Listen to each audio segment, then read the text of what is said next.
So before we start, tell me who you are. My name is Duel, aka Big Slim World on Twitter, and you can find me on Twitch. I am a online TO and a VGC player myself, but that's mainly what I'm known for right now. So I am part of Mount Silver. I created that, and I also am now the new head director, I guess you could say, of Rose Tower. So Okay, that means he's the commissioner of Rose Tower. That means if you mess with him, you already know he's taking you to the gulag. What do you think is the problem, Big Slim? Well, it's just that we have right now. There's not really much because everything's online. There's no sustainable way to like really get competitive games. So the problem is that, in my opinion, I think there's been an oversaturation of grassroots. Like everyone and everywhere has a grassroots, and one of the issues that's become out of that is just the fact that okay, now how do we compensate TOs for their time, and do we put production behind some of these things? And that's kind of been where the kind of question and problem has kind of like floated around from, is that those conversations between how much is somebody's time worth to invest in these online tournaments that they're running for hundreds of people. Yeah, and usually these tournaments are like how much? Like 200 people, 100, 200 people, right? Yeah, usually the men you can see anywhere up to 100 max. Of course, you can see up to like about 200, 250. It just depends on like who's running it, how big it is, and what's the prize pool and things like that. So it's a varying range, but usually the min is around maybe 180 on the low end at best. Yeah, at the worst. Yeah, I feel that. So yeah, and we're talking about, let's say $5, 5 to 6.50 per person. It's 6.50, but $5 is what they get, and 150 is sent to Battlefy, right? So what I'm thinking is that like that those $5, let's say multiplied by 100, that's what, a $500 prize pool. Then they split it amongst the top 8, right, or top 16. For usually, you get a lot of it depends. Like the lower the amount of the entry fee, then you'll see kind of like, oh, we'll only pay out to top 4 or top 8 because you want to try to maximize the amount of profit that those winners get. So normally, unless it's a really really big tournament, you won't see top 16 payouts. So it just depends on the tour and how much they're charging and how much the projected amount of people is going to join the tour are. Okay.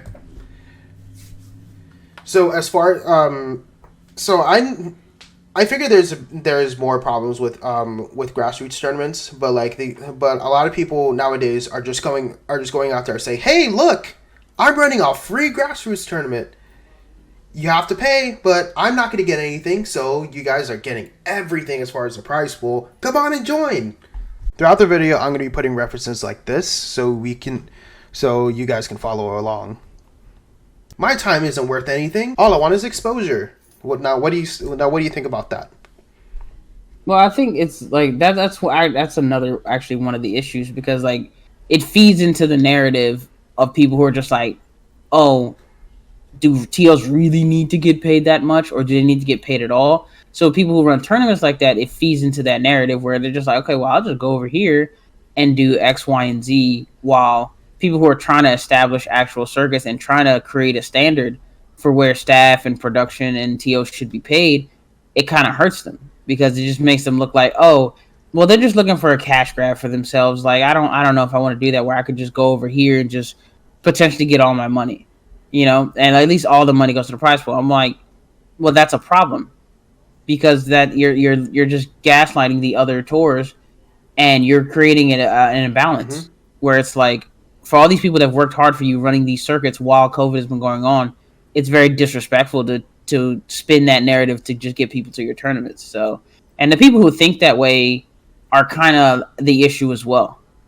And it's unfortunate that they would think that way because, like, I myself have run plenty of tournaments, and so, and I haven't made a goddamn dime from it. So the fact that some people would actually go with that narrative just because it's like, hey, I can get 100% of my money back, where I'm like, people like me have sacrificed hours for you to play the game in a structured format so you can actually get some kind of feeling back from the game because there's nothing competitive going on right now. It's very disrespectful.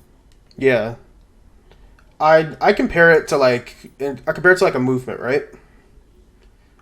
So like you're trying to move yourself so you can trying to get everything going so you can be more fair for everyone, right?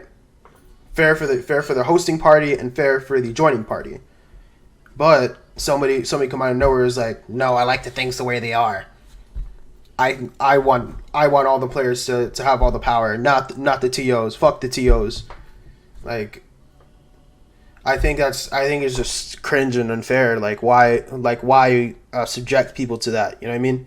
It would just set the standard like our time isn't worth shit. You can go, and if you don't like it, you can fuck off and not organize at all. Yeah.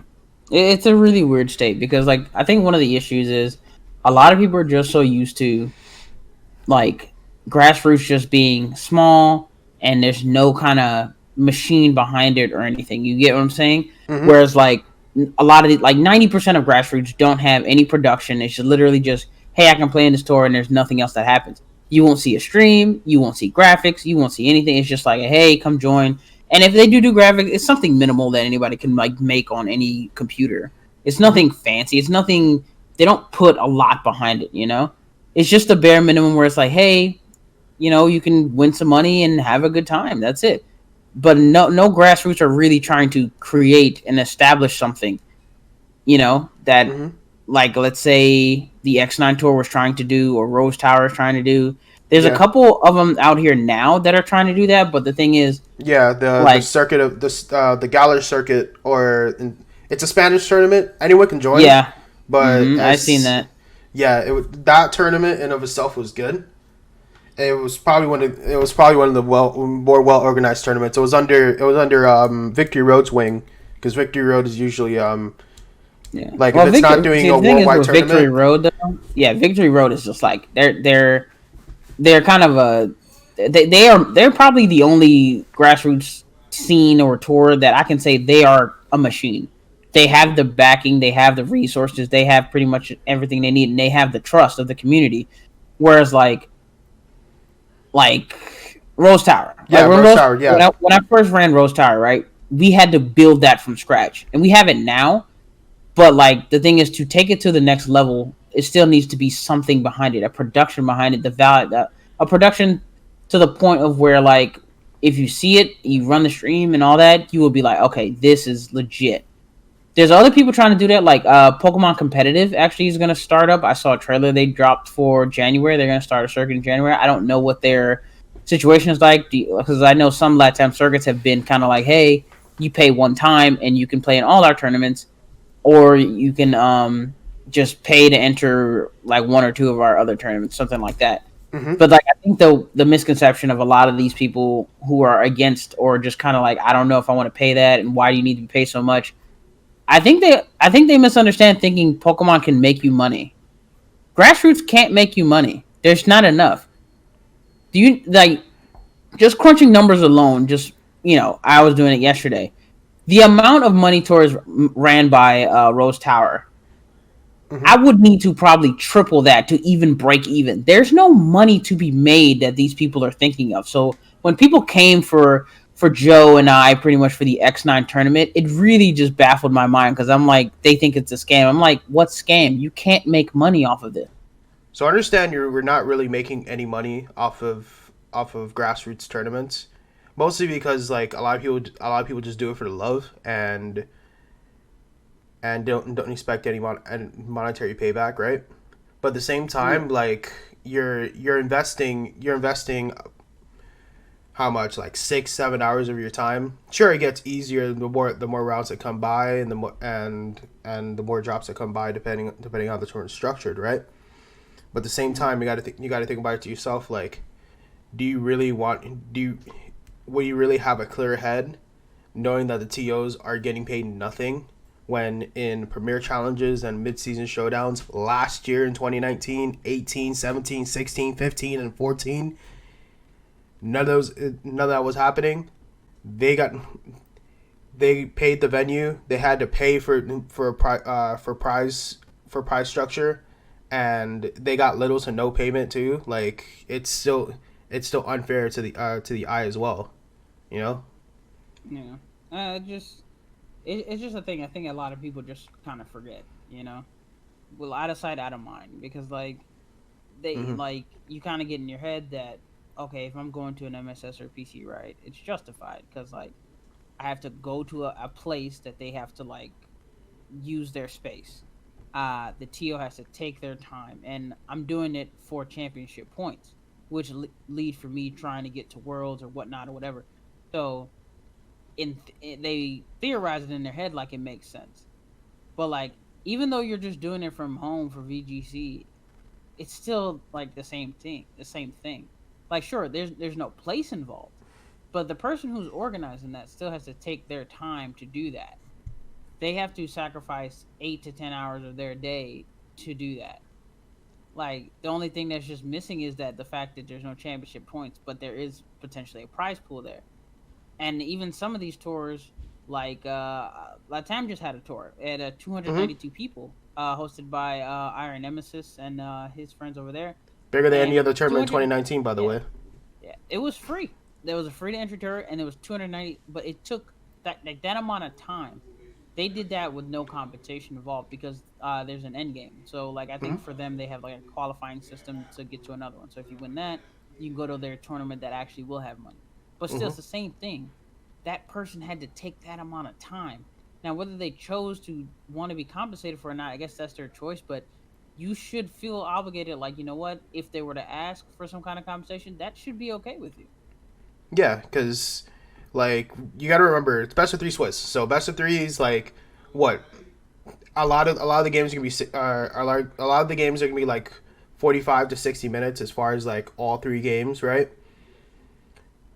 Yeah, 60 at because worst. most of the time you want to be like most of the time that's why a lot of rounds are never even because you want to go longer because the issue is of course online you Mm-hmm. have a lot of connection issues so you even have to give that extra cushion of like 10-15 minutes just for people to make sure they can connect. Mm-hmm. Then it's pretty much around timer. So a lot of the times in these online tours you'll see them like around timer be more like 70 minutes or something like that, Yeah, of because that course. extra time allows for that whatever nonsense could happen.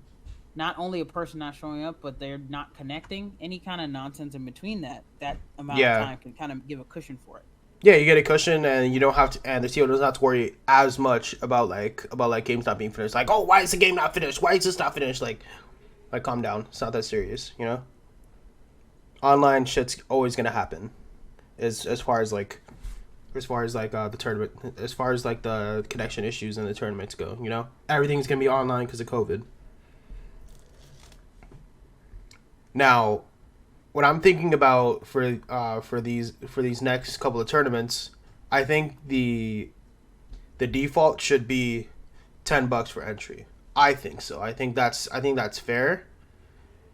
And if the TL wants to take less, he can take less if he wants to. That's his choice. But I think 60 for the prize pool and then 40 maybe 30%. It depends. Like obviously this is a new concept as far as like grassroots go. We'll have to sort it out. I guess it depends on how many people are there, right? As far as the tournaments go. Like I if you have mean, like each 30 40 each one's people. different. Yeah. Each one's different. So and like, of course, like you just it all depends on like the TOs and what they want to do with their tour. Like, is there Mhm. an end game or is it just a one time thing? So I don't think there'll ever be like a standard of like they should all be like around this price. It all kind of depends on the TO. Like some people, like you said, some do it for the love, some do it for Mhm. their circuit they're trying to build. So you'll have different variants of like, and especially if like somebody wants a tour to be prestigious, they will try to add more to it. So it's like, hey, not like this is a lot of money we're trying to give out here. So it all kind of depends on the TO and what they're trying to build with that tour. Of course. And also thank you guys so much for watching. If you haven't already, please hit that like button. We're trying to share it everywhere. So if you see it on Twitter, retweet it, comment. Comment, let me know what you think. Constructive criticism always helps. And if you really like the video, please hit that sub button so you know you're liking the content, all right? Thank you all. Have yourself a damn good one.